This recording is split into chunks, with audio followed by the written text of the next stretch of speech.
As you just saw, Dr. Grinspoon was way ahead of his time in his decision to allow his son to use cannabis as a medicine. Today, many families are in fact turning to cannabis as a medicine for their children to treat conditions ranging from autism to ADHD. ABC's 2020 news program recently aired a segment on this topic, and Christine Cortez, one of the mothers featured, was actually introduced to the concept from watching Chef Mike teach his recipes on our show. Our Syra Royan visited with Christine and her son Griffin to discuss their situation and this controversial topic. The use of medicinal cannabis in children is obviously controversial. A lot of pharmaceutical drugs have serious side effects that can damage your liver, numerous things. People who have apprehensions about medical cannabis in children often benefit from thinking about the other drugs that are often prescribed to children. How did you come up with the idea to try medical marijuana as an option? I was watching Cannabis Planet, and at the bottom it had a thing that said, do you have a child that is being medicated or would like to be medicated? Call this number. And I did, and that's how we got hooked up with the 2020. You were recently interviewed on 2020. Do you feel like they portrayed you accurately? I don't really think I was represented accurately. They cut out certain parts of it and made it sound like I didn't want to take it at all, and they made it sound like it's bad just to take it in general.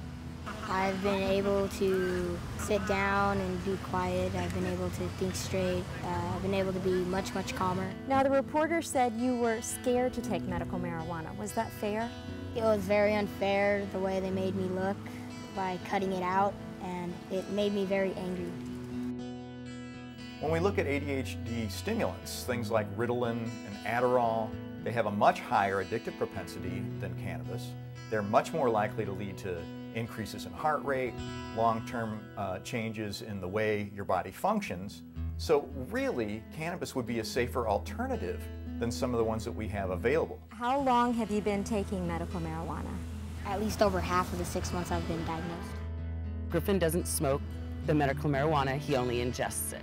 And Chris, what are some of the changes you've noticed in Griffin since he started medicating? Griffin has been able to sleep at night, sleep throughout the night. He's not getting up and wandering around the house. He's being able to concentrate in school more because he would medicate before he would go to school. And for most of the day, he said that he would be able to concentrate, but the second half of the day, he would lose it. He's been less defiant, so that helps a lot.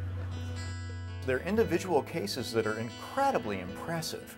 When we look at folks who have children with autism, folks with severe ADHD, some odd cases of extreme obsessive-compulsive disorder, and the children respond superbly to relatively small, orally administered doses to cannabis on a steady, regular basis.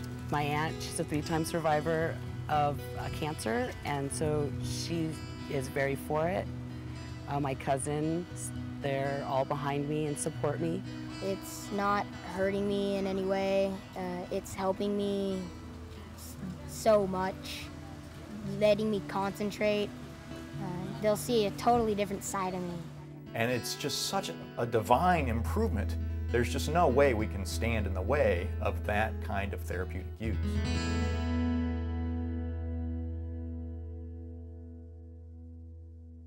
I am Margot Bauer, and you are watching Cannabis Planet.